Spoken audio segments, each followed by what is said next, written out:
नमस्कार, election cafe में आपका स्वागत है। मैं अश्विनी कुमार सिंह। आज स्टूडियो के बाहर से शो किया जा रहा है और मेहमान भी ज़्यादा हैं क्योंकि विषय भी बड़ा है। तो मेरे बगल में बैठे हैं Vichit sir, Shadab sir, Sumit sir, Mayank sir और मनोरंजन भारती सर, बाबा सर। पुर्णेंदु जी नहीं आए हैं और आज हमारा थोड़ा जो गेस्ट है, मेहमान है, वो बढ़ चुके हैं। आज का विषय है केजरीवाल। पुर्णेंदु जी को 2 लोग फिल अप कर रहे हैं। दो शुक्ला जी को शुक्ला जी को शादाब जी और मिश्रा जी पुल कर रहे हैं। वर्ल्ड कप में हार्दिक पांड्या के बदले 2 रिप्लेसमेंट लिया गया था ना। शुक्ला जी सबसे भारी प्लेयर है हमारे। इसका मतलब सबसे ज़्यादा वही बोलते हैं। हाँ नहीं, लोग बोलते भी हैं कमेंट में। बोलते हुए तो आज की चर्चा शुरुआत ये करते हैं कि संजय सिंह जो आम आदमी पार्टी के नेता और सांसद हैं वो आज जेल से बाहर आने वाले हैं क्योंकि कल कोर्ट ने उन्हें ज़मानत दे दी है। उसके बाद से ये कयास लगाया जा रहा है कि जो पार्टी में जो पावर की जो टसल होने वाली है आने वाले दिनों में, संजय वर्सेस सुनीता, यानी केजरीवाल के बाद कौन सबसे बड़ा नेता होगा आम आदमी पार्टी का, ये विषय है जिस पर आज हम चर्चा करने वाले हैं। क्योंकि चुनाव नज़दीक है विधानसभा के और लोकसभा के, क्योंकि आज से 8 महीने बाद विधानसभा है और आज से 2 महीने बाद ही, या कहें कि 1 महीने बाद ही जो रण शुरू हो चुका है लोकसभा का, अब दिल्ली में चुनाव है जहाँ पे आम आदमी पार्टी और कांग्रेस का अलायंस है। विजित सर, आपसे शुरू करते हैं। थोड़ा विषय ज़्यादा बड़ा है, लोग ज़्यादा हैं, इसलिए थोड़ा संक्षिप्त में आज बात रखेंगे सभी लोग कि सुमित सर बार बार हंस रहे हैं, इसका मतलब ये है कि आज मज़ा आने वाला है दर्शकों को भी। आपको क्या इसमें ये नज़र आता है कि ये मेरिट पे छूटे हैं, मेरिट पे छूटने के बाद जो आगे की पॉलिटिक्स होने वाली है आम आदमी पार्टी के अंदर, क्योंकि सुनीता केजरीवाल लगातार पहले विधायकों से मिली और पार्षदों से मिल रही हैं, पार्षद और विधायक दोनों कह रहे हैं कि हम आपके साथ हैं। क्या संजय सिंह के आने के बाद पार्टी को एक वो वोकल लीडर की ज़रूरत थी जो मिल जाएगा, जो उनको केजरीवाल और मनीष सिसोदिया के बाद खाली वैक्यूम था वो? पहली बात तो कि इनको अदालत ने छोड़ा है, तो उसके फैसले पर तो हम कोई कमेंट नहीं कर सकते हैं। अदालत ने छोड़ा है, अदालत का फैसला हमेशा स्वागत योग्य मान लिया जाता है। लेकिन ईडी ने जिस तरह से सदाशयता दिखाई संजय सिंह के मामले में, इससे एक शंका जरूर पैदा होता है कि जिसके बाद बीजेपी ये जरूर कह रही है कि देखा ईडी कितनी निरपेक्ष है, जिसमें पोटेंशियल नहीं है जिसके केस में उसको छोड़ दे रही है, जो साजिश में फंसे हैं उनको पकड़ करके अपने साथ उनको हिरासत में या जेल में सलाखों के पीछे हुए लोग हैं। ये तो कानूनी मसला हुआ। अब संजय सिंह के आने के बाद ये बात सही है कि जिस तरह से इस पार्टी में सेंट्रलाइज्ड मामला है, ये केंद्रीकृत पार्टी है, इन्होंने कभी विकेंद्रीकृत नहीं किया केजरीवाल ने इस पार्टी का, तो उसका नतीजा ये हुआ कि एक केजरीवाल सबसे बड़े थे और 2-3 लोग इनके पीछे छोटे छोटे लोग थे, जो 1 से 10 में कोई नहीं था, चाहे मनीष सिसोदिया हो, चाहे संजय सिंह हो, या यहाँ तक कि मुख्यमंत्री बन जाने के बावजूद भगवंत मान हो। अब सिसोदिया जेल के अंदर हैं, सत्येंद्र जैन जेल के अंदर हैं, भगवंत मान पंजाब देख रहे हैं, तो बाकी जगह कौन? तो आप कह सकते हैं कि संजय सिंह के आने से एक पार्टी को संजीवनी मिली है और चुनाव के समय में लगता है कि जनसंपर्क में एक माहिर नेता, एक जनसंवाद करने में माहिर नेता, लोगों के साथ एक कनेक्ट बनाने में माहिर नेता, वो नेता आम आदमी पार्टी को मिला है, तो चुनाव में कुछ फ़ायदा होगा। लेकिन असल सवाल बाहरी ताकतों से लड़ने का नहीं होता है, असल सवाल अंदरूनी लड़ाई की होती है। बाहर से आदमी लड़े तो जीत सकता है, अंदर की लड़ाई में अक्सर हार होती है, क्योंकि दोनों के लड़ने से कमज़ोर होती हैं चीज़ें। तो अरविंद केजरीवाल की जो राजनीति मेरी समझ में आई है पिछले कम से कम जो उनका संसदीय या विधायी राजनीति है विधानसभा 14 के बाद से, कि वो मुख्यमंत्री स्वयं बने रहने का जो एक अनैतिक जिद पे अड़े हुए हैं। अनैतिक जिद मैं इसलिए कह रहा हूँ कि संवैधानिक तकनीकी तरीके से कोई दिक्कत नहीं है, आप जेल से मुख्यमंत्री रहिए, लेकिन हमारे यहाँ एक परंपरा मर्यादा रही है राजनीति की जिस पर इस तरह के संगीन आरोप लगते हैं वो स्वतः छोड़ देता है। और खुद केजरीवाल इस तरह की बातें इतनी बार बोले हैं कि यूट्यूब भरा हुआ है, ये कोई ऐसी भी बात नहीं है कि उससे मुकर जाए कि मैंने ऐसा कब कहा था। लेकिन उससे ज़्यादा खतरनाक ये है कि उनको अगर छोड़ने की स्थिति आ गई तो मुख्यमंत्री कौन बनेगा। तो जिस तरह से उनकी पत्नी, जिनकी जुम्मा 8 दिन की भी राजनीति नहीं है, जिस तरह से वो राजनीतिक पटल पर आई हैं, पहले केजरीवाल की कुर्सी पर बैठ कर के पब्लिक के बीच संवाद करना, फिर जिस तरह पार्टी के जो नेता पुराने थे वो पिछली सीट पर बैठे हैं और रामलीला मैदान में वो अगली सीट पर बैठी हैं। तो संजय सिंह उनके सहयोगी अगर बनेंगे तो पार्टी में जैसे हैं वैसे बने रहेंगे। जिस दिन उनके प्रतिद्वंदी बनने की कोशिश करेंगे केजरीवाल की पार्टी में, वो नहीं चलेंगे। योगेंद्र यादव से लेकर तमाम बड़े नेता इसके उदाहरण हैं। मैं इसका एक काउंटर करना चाहता हूँ। देखिए सुनिए, भारतीय राजनीति में एक चीज़ ये है कि कोई अभी महिला हो ना तो उसको हम थोड़ा सा कम करके आंकते हैं। इंदिरा गांधी को भी गूंगी गुड़िया बोला गया, सोनिया गांधी को भी गूंगी गुड़िया बोला गया, सोनिया गांधी को भी कहा गया कि वो नहीं कर सकती है। हमको पहले देखना होगा कि सुनीता केजरीवाल हैं कौन। सुनीता केजरीवाल जो है वो अरविंद केजरीवाल से 1 साल सीनियर है IRS, समझे, और IRS अफसर रही हैं। और इन दोनों की मुलाकात एक ट्रेनिंग के दौरान जो है भोपाल में हुई थी। अरविंद केजरीवाल 2000 शायद 1900 जूनियर अरविंद केजरीवाल 1994 बैच के हैं, केजरीवाल 95 बैच के हैं, समझे, वो 94 बैच की है। और उसके बाद वो करीब इतने सालों तक उसके बाद उन्होंने नौकरी छोड़ा है 2016 तक। तो आप समझ सकते हैं 94 से लेकर 16 तक वो IRS अफसर रही, वो इनकम टैक्स कमिश्नर रही। ट्राइब्यूनल में जब वो लास्ट पोस्टिंग थी तो दिल्ली में जो इनकम टैक्स ट्राइब्यूनल है उनमें थी वो। मास्टर डिग्री है और ये सब है। उसके बाद 2016 में उन्होंने VRS लिया है। तो एक्चुअली अच्छा, दूसरी बात भारतीय राजनीति में ये भी देखने को होता है ना कि जब इस ढंग की ना राजनीति में रहने वाली कोई महिला बनती है तो सबको सूट करता है। सब सोचेगा इसी को बनाओ, ये कमज़ोर है, समझ गए। तो हमारा पक्ष जो हम थोड़ा हावी होने की कोशिश करेंगे। यदि आप 3 लोग बैठे हैं ना इसमें तो फिर कंपटीशन है। यदि आप संजय सिंह को बना दो, सौरभ भारद्वाज को और भगवंत मान को, चाहे जो भी हो, तो उनमें एक कंपटीशन रहता है अंडर कटिंग करने। सब सोचते हैं कि एक गूंगी नॉन पॉलिटिकल आदमी है, इस लेडी को बनाते हैं। ये बात मुझे लगा था कि शायद भारतीय राजनीति चेंज हो गया।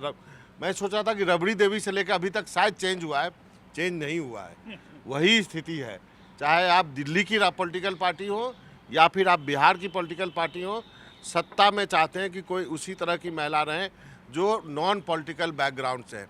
लेकिन मुझे लगता है कि सुनीता केजरीवाल में भी क्षमता है, पढ़ी लिखी हैं, IRS अफसर रह चुकी है, तो उसको थोड़ा सा वक्त देना चाहिए। और मुझे लगता है पार्टी को बचाने के लिए जिस ढंग से जो लालू यादव ने गेम खेला था कि किसी और को दे देंगे तो पार्टी टूट जाए, उससे अच्छा रबड़ी को देते हैं।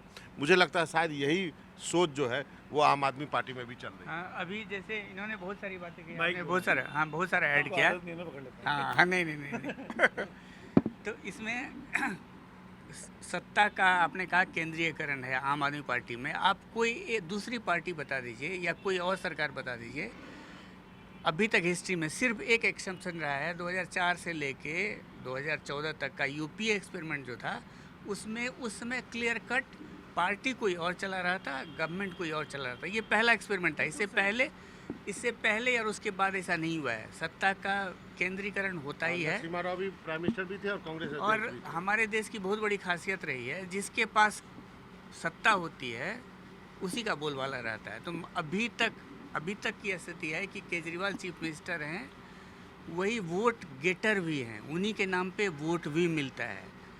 और अभी जेल मैनुअल के हिसाब से उनका एक्सेस सिर्फ एक आदमी के साथ है। तो नेचुरली हम लोग एज्यूम कर सकते हैं कि सुनीता केजरीवाल जो भी कर रही है अपने हस्बैंड के बिहाफ में कर रही है, उनके कंसेंट से कर रही है। तो अभी आम आदमी पार्टी में सत्ता का कोई वैक्यूम पैदा नहीं हुआ है कि उसको फिल करने के लिए होड़ मच जाए। लेकिन अभी नहीं है। मयंक जी, सवाल ये है, क्या ऐसे ही सत्ता चलेगी क्या? ये मतलब अभी सरकार ऐसे ही चलेगी? हाँ, नहीं, मुश्किल है। और वैसे भी देखिए ना, अरविंद केजरीवाल के पास कोई पोर्टफोलियो तो था नहीं। पोर्टफोलियो अलग अलग मिनिस्ट्री चलाने वाले अलग अलग लोग थे, तो उनके पास वैसे भी पोर्टफोलियो नहीं है। ओवरसी करना है, ओवरसी शायद वो जेल से भी कर सकते हैं या फिर कोई। मैं कहना चाहता हूँ, देखिए मुझे ऐसा लगता है कि अरविंद केजरीवाल बहुत ज़्यादा दिन तक मुख्यमंत्री बने नहीं रह पाएंगे, क्योंकि देखिए एलजी ने भी ये कहा है कि वो जेल से सरकार नहीं चलाने देंगे। और ऐसी कोई परंपरा भी नहीं रही है कि आप जेल से बहुत लंबे समय तक सरकार चलाएं। 10 दिन, 20 दिन, 1 महीना, 2 महीना आप कर सकते हैं, ज़्यादा लंबे समय तक नहीं कर सकते हैं। तो देखिए मुझे लगता है कि अरविंद केजरीवाल को इस्तीफ़ा तो देना ही पड़ेगा। वो अभी इस्तीफ़ा दें, 10 दिन बाद दें, और जो उनके जो छूटने के आसार हैं, ये लगता नहीं है कि वो बाहर आएंगे, क्योंकि अब तक जो लोग भी शराब घोटाले में गए, आप देखिए कि संजय सिंह को भी ज़मानत 6 महीने बाद मिली, सिसोदिया कब से जेल में हैं, सत्यन जैन कब से हैं, या जो लोग हैं वो बहुत लंबे समय से जेल में हैं। तो ये तो बता पाना मुश्किल है कि कब बाहर आएंगे, लेकिन लगता नहीं है कि वो जल्दी बाहर आ पाएंगे। दूसरी बात ये है कि देखिए जो दावेदार जो माने जा रहे हैं दिल्ली में मुख्यमंत्री पद के, वो आतिशी भी दावेदार हैं, सौरभ भारद्वाज का भी नाम लोग चला रहे हैं, संजय सिंह का भी आप कह रहे हैं कि संजय सिंह का नाम भी चल रहा है। लेकिन सवाल ये है कि अरविंद केजरीवाल का जो अभी तक का राजनीतिक तौर पे काम करने का तरीका है, वो ये है कि वो किसी पर भरोसा नहीं करते हैं। जिस तरीके से आपने देखा कि उन्होंने प्रशांत भूषण को पार्टी से निकाला, उन्होंने योगेंद्र यादव को पार्टी से निकाला, कुमार विश्वास को किनारे किया, आशुतोष बाहर चले गए। तो जो उनके पुराने साथी हैं, अगर आप अरविंद केजरीवाल का इतिहास देखें तो वो कोई भी उनके साथ नहीं है। तो एक मिनट, पॉलिटिकल पार्टी चलाते हैं तो आपको किसी पे भरोसा नहीं करना है। यहाँ तो चाचा भतीजा चाचा का नहीं हो रहा है, पार्टी लेके चला जा रहा है। या आप देखिए चाचा भतीजा की लड़ाई, तो आप यहाँ तो विश्वास करना ही नहीं करना है। यदि आप विश्वास करेंगे तो आप अपनी पार्टी खो देंगे। प्लीज आप बोलिए ना, कंप्लीट करिए। हाँ, तो मैं यही कह रहा था कि जो अरविंद केजरीवाल हैं, वो किसी भी तरह से अगर मुख्यमंत्री बनाना चाहेंगे तो वो अपनी पत्नी को ही बनाएंगे, क्योंकि देखिए वो लगातार उनकी वाइफ एमएलए से मिल भी रही हैं। कल खबर आई कि कल 55 विधायक गए, जिसमें सबने कहा कि हम तो आपके साथ हैं। तो स्वाभाविक है कि विधायक भी जानते हैं कि उनको जिताने वाला केजरीवाल है, वो कोई आतिशी के नाम पे, सौरभ भारद्वाज के नाम पे वो जीत के नहीं आए हैं। वो जो सबसे बड़ा चेहरा जैसे दिल्ली में मोदी जी हैं कि वो भाजपा के सांसदों को जिता कर लाते हैं, तो दिल्ली में अरविंद केजरीवाल हैं। तो अरविंद केजरीवाल के जो एमएलएज हैं वो ये जानते हैं कि अगर अरविंद केजरीवाल अपनी खड़ाऊ अपनी पत्नी को देते हैं तो पत्नी ही नेता है, कोई विद्रोह अरविंद केजरीवाल की पार्टी में नहीं होगा। अगर अरविंद केजरीवाल कहते हैं कि हमारी पत्नी बनेंगी, आपको मानना पड़ेगा, तो सब हाथ उठा के कहेंगे कि हाँ भाई हमको मंजूर है, आपकी पत्नी को हम मुख्यमंत्री स्वीकार करते हैं। तो ये जो स्थिति है वो इस तरफ जा रही है। तो अब सुमित जी आप बताइए, आपने अभी तक कुछ बोला नहीं। हाँ। मैं सवाल ही भूल गया हूँ इतनी लंबी चर्चा में, लेकिन मैं 2-3 चीज़ें बोल देता हूँ। कल जब बेल मिली संजय सिंह को और ईडी ने उसका विरोध नहीं किया, कोर्ट ने पूछा कि भाई कुछ है तो बताओ वरना छोड़ दें, तो ईडी ने कहा छोड़ दो। तो ईडी ने कहा कि हमारे पास कुछ नहीं है। मतलब 6 महीने के बाद संजय सिंह बाहर आ गए। आज सुबह अर्ली मॉर्निंग में वॉक पे जाता हूँ, पार्क में घूमता हूँ, 2 तरह के लोग मिले मुझे। एक आदमी कह रहा था कि देखा पैसा नहीं मिला ना, अब केजरीवाल भी छूट जाएगा। ये इन लोगों ने गलत फंसा दिया इनको। बुजुर्ग अंकल, डॉक्टर साहब हैं, अच्छे डॉक्टर हैं, रिटायर्ड हैं और सरदार जी हैं। उन्होंने कहा कि अब केजरीवाल भी छूट जाएगा, देखना इन्होंने गलत फंसा दिया इस आदमी को और अब सब बाहर आ जाएंगे। जैसे संजय सिंह बाहर आया, पैसा तो एक नहीं मिला, पैसा कहाँ मिला, किस बात की बात। उसी बात को उस ग्रुप के अंदर जो सीनियर सिटीजन थे उन्होंने इसको कैरी किया, फॉरवर्ड किया। कट टू वॉक करते करते एक यंग लड़के मिले जो साथ में दौड़ रहे थे। उन्होंने कहा उल्टी बात बिल्कुल, कि इसका मतलब क्या आप समझ रहे हैं ना कि संजय सिंह को बाहर कर दिया, अब पार्टी के साथ खेल होने वाला है। उनका मतलब सही बात। तो बोले कि अब पार्टी जो है, ये पब्लिक की बात कर रहा हूँ, पब्लिक क्या अखबार में पढ़ रही है, ये आज सुबह अखबार पढ़ के आई है, कल रात को टीवी देख के आई है, आज सुबह चर्चा कर रही है। उनकी उम्र जिस चीज़ की मैं बात कर रहा हूँ 50-47 साल, मैंने पूछा स्पेशली आपकी उम्र कितनी, बोले 47 साल। वो व्यक्ति ये कह रहा है कि ये पार्टी में खेल होने वाला है और संजय सिंह को जानबूझ के छोड़ा गया है ताकि केजरीवाल के परिवार से पार्टी पूरी ले ली जाए और इसमें कोई अंडरस्टैंडिंग, कोई डीलिंग जेल के अंदर हो गई है। ये पब्लिक कह रही है। क्या मुझे नहीं पता कि सुनीता केजरीवाल बनाम संजय सिंह होने वाला है, सुनीता या संजय में से कौन बनेगा, जैसा कि आप पूछ रहे थे, कौन, मुझे नहीं पता क्या बनेगा। लेकिन मैं एक चीज़ जानता हूँ, जो मैं कहना चाहता हूँ, बीते 72 घंटे में 2 ऐसे फैसले हुए जिसने ये मुझे सोचने पर मजबूर कर दिया कि क्या बीजेपी को ये लग रहा है कि हमदर्दी जो है वो इंडिया अलायंस के पास जा रही है। जिस तरीके से राहुल गांधी ने मुद्दा उठाया कि कांग्रेस के अकाउंट फ्रीज किए जा रहे हैं, रैली से बोला, लगातार बोल रहे हैं। सरकार ने इनफैक्ट इनकम टैक्स ने परसों कोर्ट में कह दिया कि हम कोई एक्शन लेने वाले नहीं हैं, कोई, हाँ चुनाव तक इसीलिए जो अगली रैली जुलाई की लगी, उसे 21 जुलाई कुछ डेट लगी है। कल ईडी ने विरोध नहीं किया, संजय सिंह बाहर आ गए। ये परसेप्शन गया कि भाई अगर अरविंद केजरीवाल को हमदर्दी मिल रही है, किसी चैनल ने सर्वे भी किया, आप बता रहे थे, उसने ये सर्वे में दिखाया कि दिल्ली के लोगों की हमदर्दी अरविंद केजरीवाल के पास जा रही है जब से उसको जेल भेजा गया। तो क्या बीजेपी और बीजेपी की लीडरशिप ने अपने विचारों में, अपनी स्ट्रैटेजी में ये बदलाव किया है कि कहीं ना कहीं जो हमदर्दी है उसका फ़ायदा इंडिया ब्लॉक को मिल सकता है। ये जो 400 का एजेंडा या 370 की जो मिशन रखा गया है, क्या इसमें दखल पड़ने वाला है? मैं इस राजनीतिक बहस पर आप सबको लाना चाहता हूँ। क्या बीजेपी में सेकंड थॉट आया है कि इस तरह की चीज़ें अगर करेंगे तो हमारे अपने लोग भी, जो बीजेपी के कोर वोटर हैं, वो भी ये बोलने लगे कि अब तो ज़्यादा हो रहा है, ऐसा नहीं होना चाहिए। इस पर मंथन करिए जरा। अरविंद केजरीवाल किसको दूं? इस पे न केवल दिल्ली, आपने दिल्ली की बात कही, मैं तो गांव घर में भी बात होता रहता है ना, चुनाव का बात है, तो ये केवल दिल्ली की बात, बिहार के सुदूर गांव में भी इस बात को लेकर के चर्चा है। वो लोग मुझसे जानना चाहता है कि नूनू बताओ, मैंने बच्चा को बोलते हैं यहाँ, छोटा को, कि यार बताओ, तुमको तो मालूम होगा, इसको भी छोड़ रहा है क्या, ज़बरदस्ती पकड़ के रखा है क्या? तो गांव-गांव में भी इस बात की चर्चा है। दूसरी बात आपने जो कही पार्टी तोड़ने वाली, इस बात की भी ये भी लोग बोलते हैं। और मैं यहाँ पे लाना चाहूँगा, 10 सांसद हैं आम आदमी पार्टी के राज्यसभा में। संजय सिंह, नारायण दास गुप्ता, बहुतों को नहीं मालूम होगा, बोल देता हूँ, सुशील कुमार गुप्ता, अशोक कुमार मित्तल, हरभजन सिंह, राघव चड्ढा, संदीप पाठक, संजीव अरोड़ा, बलबीर सिंह सचदेवा, विक्रम सिंह सानी। इसमें तो जो क्रिकेट देखते हैं आईपीएल, वो तो देख रहे हैं कि हरभजन जो है वो कमेंट्री कर रहे हैं, उन्होंने ट्वीट करने का भी बॉदर नहीं किया। दूसरा एक बड़ा नाम है राघव चड्ढा। कहाँ है राघव चड्ढा? एक वक्त लंदन में इन्होंने लंदन में आंखों का इलाज करा रहे हैं। एक मिनट उसके बाद, हाँ, तो उस पर बोलिएगा आप लोग। तो वो कहाँ है? उनकी पत्नी आ गई, फोटो भी आ गया, वो नहीं आए। क्या वो कमज़ोर करी हैं क्या? क्योंकि एक वक्त उनको जो है पंजाब का सुपर सीएम बताया गया था। तो ये बात जो आपने कही, वो बात जो है हर, जो आपने कहा मॉर्निंग वॉक में, बाबा आपने जो और नाम लिए, इनमें संदीप पाठक तो दिखाई दे रहे हैं पंजाब की तरफ से, है ना, राघव चड्ढा नहीं, लेकिन बाकी जो नाम है, हरभजन सिंह का आपने बता दिया, क्या उन लोगों ने कुछ ट्वीट किया है? पंजाब के जो राज्यसभा से लोग बाग पहुंचे हैं आम आदमी पार्टी से, क्या इन लोगों ने कोई अरविंद के लिए या किसी के लिए कुछ बोला है? आई डोंट नो, मैंने सोशल मीडिया इतना चेक किया। इससे पहले आपने जो बात कही और लोगों से जो सुने आप, कीड़ा पेड़ से गिर रहे हैं, फूल बरस रहे हैं। हाँ, लोगों से जो आप सुने कि बीजेपी को शायद ये फीडबैक गया होगा और सर्वे में भी बता रहा है, तो हम सब जानते हैं कि बीजेपी की बहुत सारी जो खासियतें हैं, उसमें से एक बहुत बड़ा खासियत है कि ग्राउंड का सेंटिमेंट सबसे पहले वो रीड करते हैं और कोर्स करेक्शन बहुत तेज़ी से, उसमें कोई देरी नहीं होती है। कमांड स्ट्रक्चर एकदम से क्लियर है कि अगर ये फीडबैक आ रहा है कि एडवर्स है, हमको नुकसान हो सकता है, तो शायद उसी की तरह, मतलब उसी की वजह से 72 घंटे में इतने बड़े बड़े बदलाव हम देख रहे हैं। शायद आप कुछ बोलना चाह रहे हैं, छीन के बोलना चाह रहे हैं। मैं एक चीज़ ज़रूर कहना चाहता कि देखिए, अरविंद केजरीवाल की जो हेल्थ है, उसको लेकर भी लोगों का कंसर्न है। कहा गया कि उनका वेट 69 किलो था, वो घट के 65 पे आ गया। उनकी पार्टी की प्रवक्ता कह रही थी। बाद में तिहाड़ जेल के अधिकारी ने कहा कि नहीं, उनका तो 65 ही वेट था, 65 ही है, शुगर भी उनकी मेंटेन है। तो उनके स्वास्थ्य को लेकर भी दर्शकों को बताना ज़रूरी है कि किसी तरह की कोई अफवाह अगर फैला रहा है तो अरविंद केजरीवाल का स्वास्थ्य ठीक है। और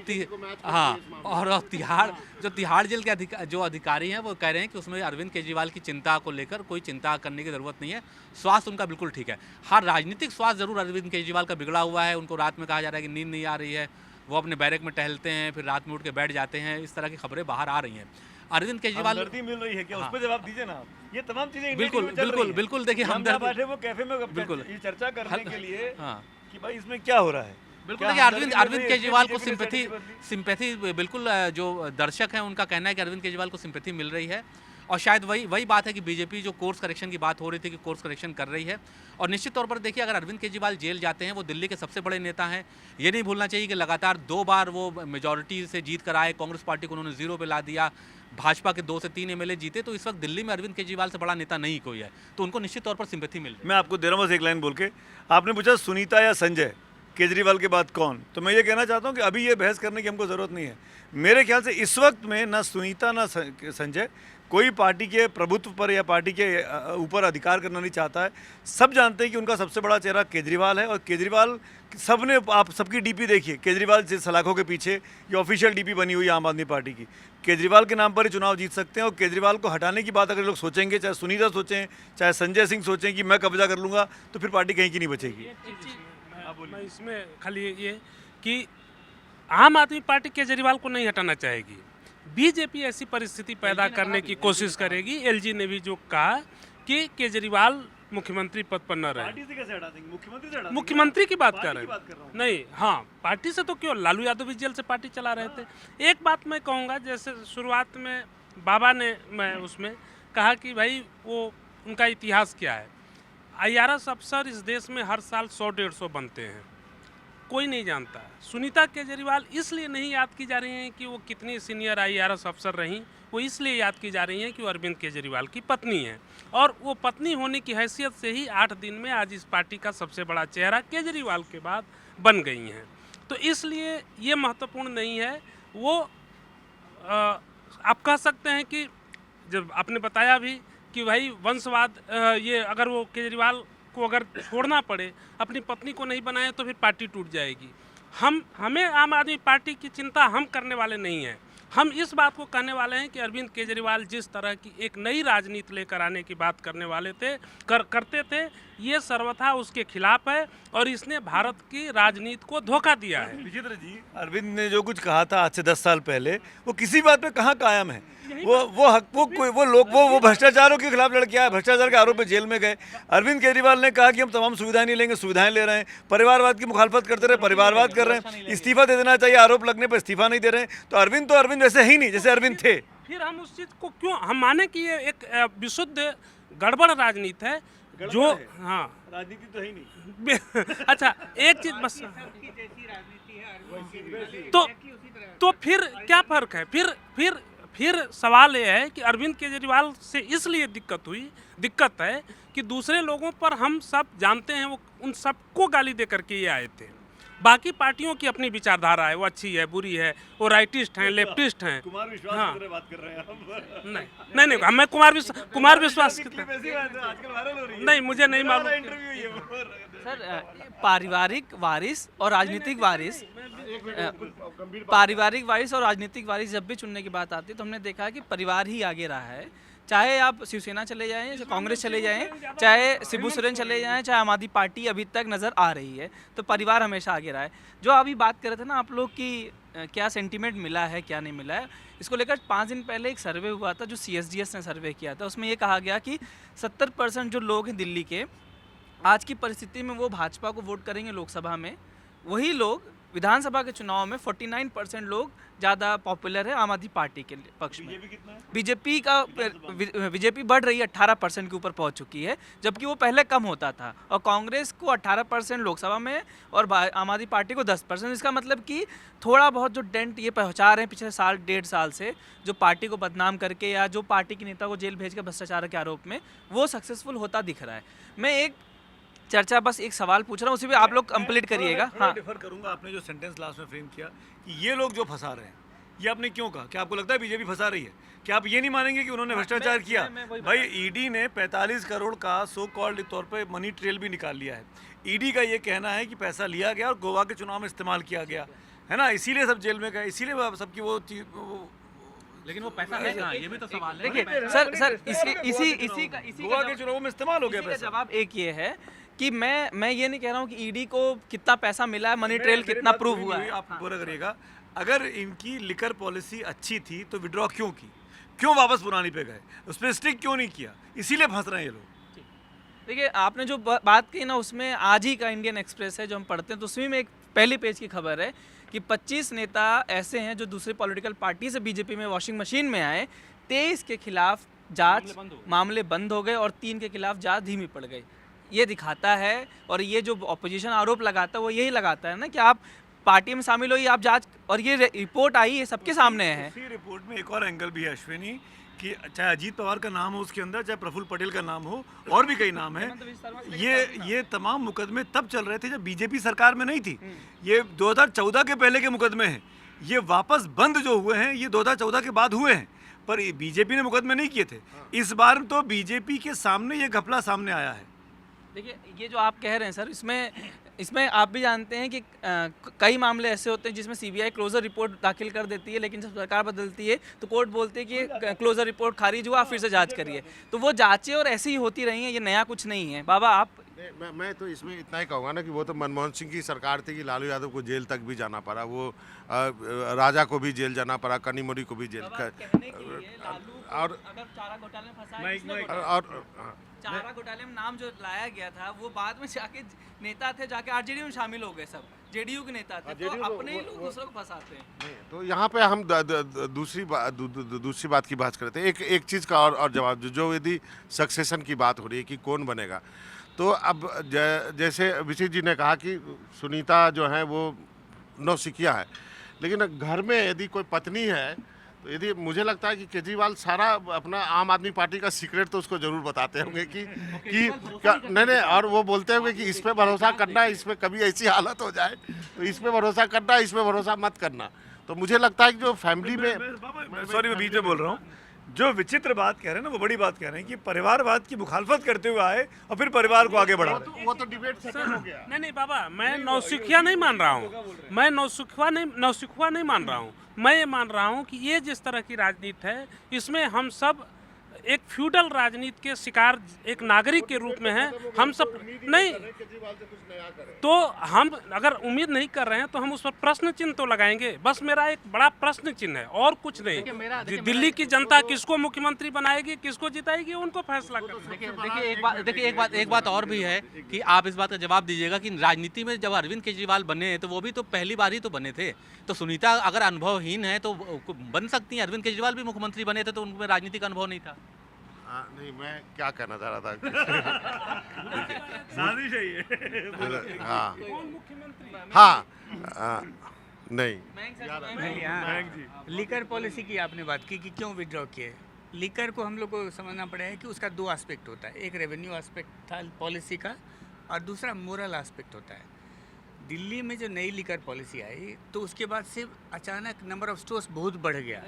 उसके बाद से ये शायद इस परसेप्शन से कि हम इमोरल काम कर रहे हैं, अनैतिक काम कर, शराब की बिक्री बहुत बढ़ गई है, लोग ज़्यादा पीने लगे हैं। हाँ, जो लोग ज़्यादा पीने लगे हैं शायद उससे घबरा गई आम आदमी पार्टी। बना रहे थे तब नहीं सोचा था। और लेकिन उसका दूसरा पहलू जो रेवेन्यू वाला जो एस्पेक्ट कोर्स है, करेक्शन क्या आप ये कह रहे हैं बीजेपी की तरह? शायद और हमको लगता है कि गए तब जब नहीं, पकड़े गए, रेवेन्यू जब फेस टाइम कॉल सामने आ गई, लग रहा था कि आपने शराब को बढ़ावा दिया है। नहीं, हाँ, लेकिन रेवेन्यू एस्पेक्ट देखेंगे तो उस समय की जो पॉलिसी थी उससे रेवेन्यू कोई लॉस नहीं हुआ। शायद अपफ्रंट पेमेंट का सिस्टम था उसमें, आपको लाइसेंस लेना है तो आपको अपफ्रंट पेमेंट करना पड़ेगा और उसके बाद से आपको जितनी कमाई होगी उसका छोटा सा परसेंट, इसीलिए पहले ही मोटा रकम उन लोगों ने वसूल लिया। तो रेवेन्यू कोई लॉस शायद नहीं हुआ, अब हम ठीक से याद नहीं आ रहा, रेवेन्यू लॉस थी।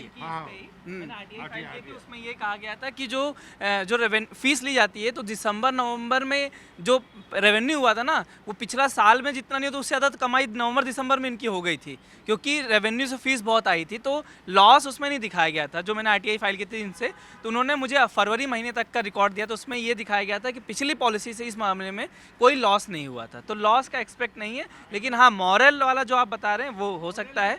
तो हम कहाँ पहुँचे चर्चा? वही तो सवाल हमारा है। कहाँ पहुँचे? अभी चर्चा में हम ये पहुंचे सर कि जो सुनीता वर्सेस संजय की जो बात चल रही है, नहीं बोल रहे हैं देखिए बना सुनीता या संजय आप पूछ सकते हैं।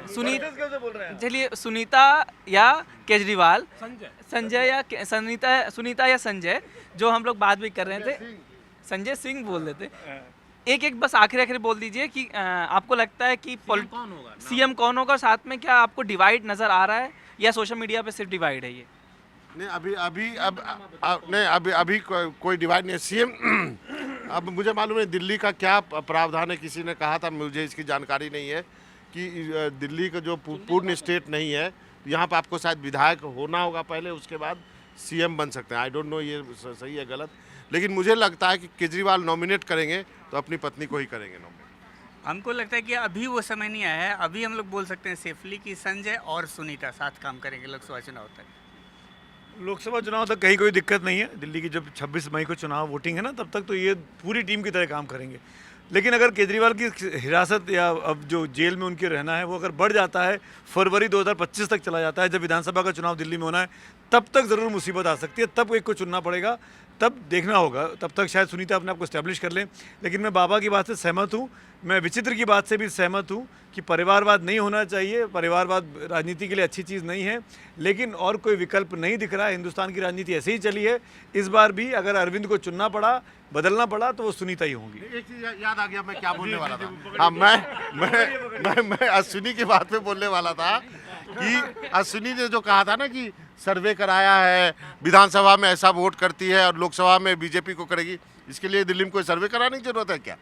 ये तो सर्वविदित है, इसी तरह वोटिंग होता है यहाँ पे। देखिए बिल्कुल मुझे ऐसा लगता है कि जो अरविंद केजरीवाल की जो पिछली पॉलिटिकल हिस्ट्री है उसको देखते हुए मुझे लगता है कि अगर उनको डोमिनेट करना पड़ा तो वो अपनी पत्नी को ही करेंगे, किसी और पे भरोसा नहीं करेंगे। परिवार और राजनीति में परिवार आगे। हाँ बिल्कुल, परिवार आगे है। इस मामले में देखा जाए तो बड़ा त्याग तो एक ही इस देश में हम लोगों के सामने पिछले 30-32 वर्षों में सोनिया गांधी ने किया। और हेमंत सोरेन ने अपने नहीं, मैं थोड़ा सा दिल्ली से बढ़ के पूरे देश पर आ गया था। हेमंत सोरेन भी तो झारखंड है। झारखंड अरे आने भी तो अभी तो मैंने नीचे वाला हाथ लगाया ही नहीं। अच्छा ये वाला क्योंकि उसने प्रधानमंत्री पद दो बार ठुकराया, 1991 में भी एक तरह से देखा जाए और 2004 में भी। तो इस दृष्टिकोण से देखें तो एक बड़ी बात थी। और हेमंत सोरेन का आप लोगों ने याद दिलाया, ये बात मैंने पहले भी कहा था। और इसीलिए केजरीवाल के लिए अच्छा ये होता कि उस राजनीति को विकेंद्रित करते, और जैसे आप में अगर शक्ति हो तो आप लोगों को जोड़ सकते हैं। मैं बाल ठाकरे की राजनीति कैसी थी उस पर मैं टिप्पणी नहीं करूंगा, उससे आप असहमत हो सकते हैं। वो पार्टी पर नियंत्रण रखे, लेकिन मुख्यमंत्री उन्होंने कभी ऐसा नहीं किया कि मैं ही बन जाऊं या मेरा बेटा बने, बाद में उनके बेटा बने। अगर नेता की धमक रहेगी तो पद पर रहे न रहे उससे बहुत फर्क नहीं पड़ता है। आज ही अखबार में पढ़ा हूँ कि अब जो है झारखंड में कल्पना सोरेन को मुख्यमंत्री बनाए जाने के लिए जो है वो कवायद शुरू हो गई है। पता नहीं दिल्ली की रैली वो सोनिया गांधी के वो प्रेरित हुई हो। और हाँ और नहीं सीएम ने, और एक्चुअली साधुवाद जो है ना केजरीवाल और सुनीता केजरीवाल को सोनिया गांधी को करना चाहिए कि उन्होंने सब कुछ भुला करके उस रामलीला की रैली में जिस ढंग से अपने साथ रखा, जैसे लगता है बच्चा को कोई संरक्षण देना हो, तो ये बड़ी बात है। उसको एक लीडर बना दिया एक तरह से। इसी रामलीला मैदान से 10 साल पहले अरविंद केजरीवाल ने इन्हीं सोनिया गांधी के खिलाफ बास कर दिया था, परेशान कर दिया था कि हटो हटो हटो, आरोपी हो, ये कर दो। पूरी की पूरी यूपीए सरकार करप्ट घोषित कर दी थी और अनशन पर बैठ गए थे लोकपाल को लेकर। और आज देखिए उसी रामलीला मैदान पर, इसे कहते हैं समय का चक्र। समय का चक्र कब कैसे पलट जाए किसी को नहीं पता। आदमी बड़ा नहीं होता, समय बलवान होता बता दीजिए एक बार जल्दी। कुछ नहीं है तो कौन सी वो चौपाई थी बता दीजिए। चौपाई नहीं है, वो तो किसी का दुआ है कि मनुष्य बलि नहीं होता है, समय हो तो बलवान। कागा गोपी लुट गए, वहीं अर्जुन वहीं बाण। महाभारत का कुरुक्षेत्र में सबसे बड़ा युद्ध जीतने वाले और गोपियों को, कृष्ण अपनी गोपियों को बुला रहे थे द्वारका, लेकिन द्वारका तक पहुंचा नहीं पाए। अब पता नहीं अब की बार की राजनीति में द्वारका किसकी होगी। दर्शकों से एक अपील है कि ये पूरा वीडियो अंत तक देखा करिए, क्योंकि ये जो चौपाई है ना वो आखिरी में ही बोलते जानबूझ के, ताकि आप पूरा वीडियो देखें। तो आज की चर्चा में बस इतना ही, कल मिलते हैं किसी और विषय के साथ, तब तक के लिए नमस्कार।